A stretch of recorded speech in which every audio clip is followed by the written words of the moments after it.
Hi guys, welcome to this session on goals, objectives and targets.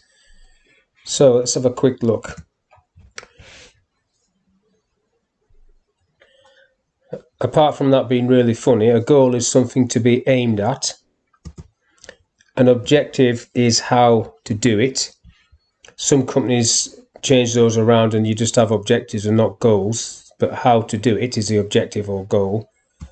And then target is usually by when, a time frame that you have to achieve it in.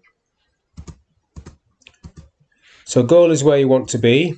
The objective is how you get there, the steps you need.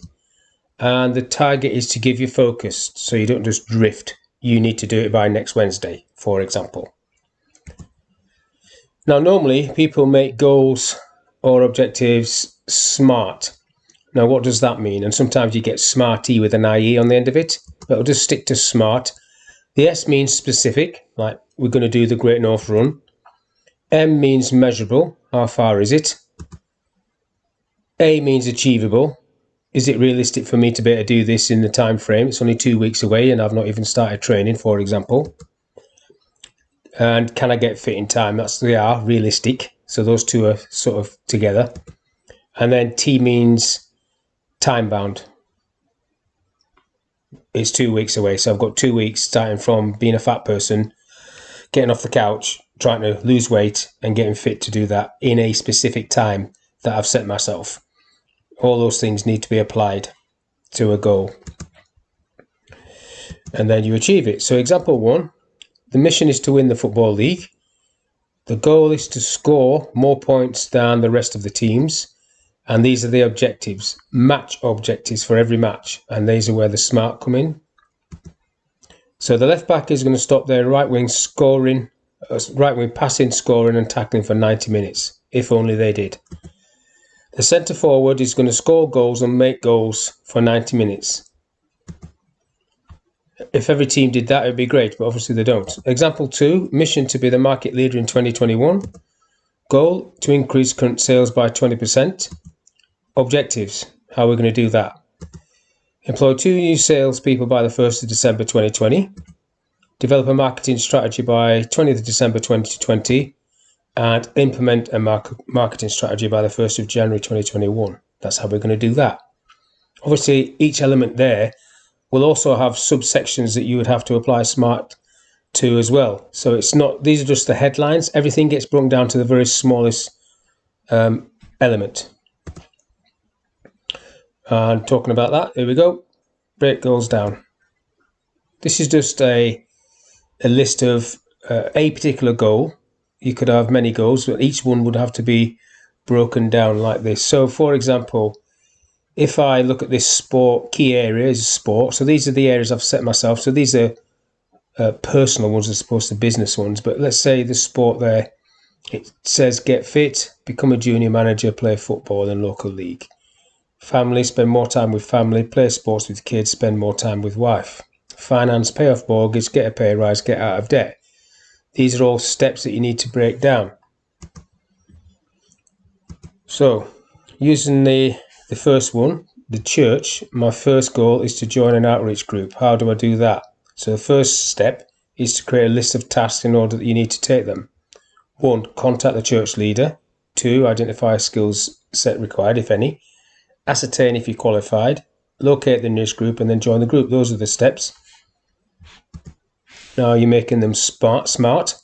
So your objective is contact the church leader. You're going to do that by Monday the 17th of June. A specific time, 10:30. Then you're going to identify skill sets required. Same day by 2 o'clock, having spoken to the leader. That will tell you that you don't need any skills. Ascertain if you're qualified by 3 o'clock. So this is all following on. You'll also ascertain that you don't need to be qualified in anything unless you're going for a specific job. Locate the nearest group by the next day, having decided that you are going to join, and then join on the Wednesday. So that's giving yourself some focus. And if you write the times down like that, you tend to follow those things.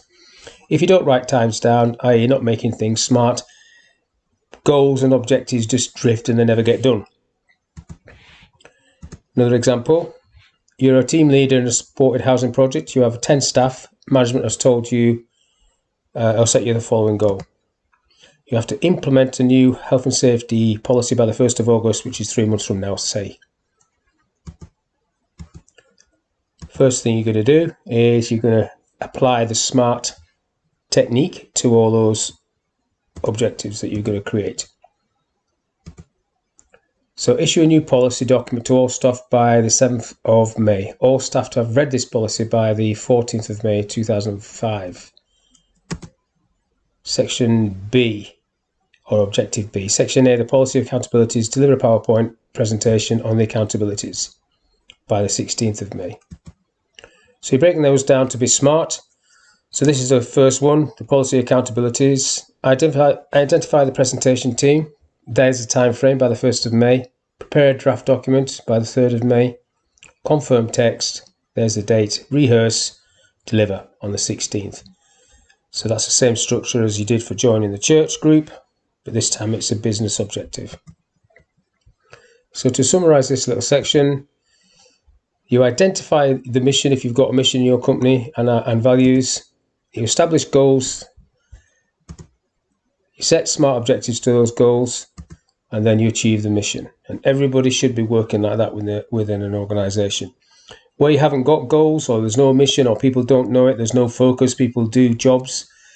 And if you watch the video I did before about the time management matrix, lots of people end up in quadrant 3 of that matrix instead of quadrant 2. So by putting things like this, goals and targets on people, giving them time frames, it focuses people's minds and they end up doing their job, working in quadrant 2 and not just drifting in quadrant 3 and 4. But that's the end of this little session. Thank you for your time.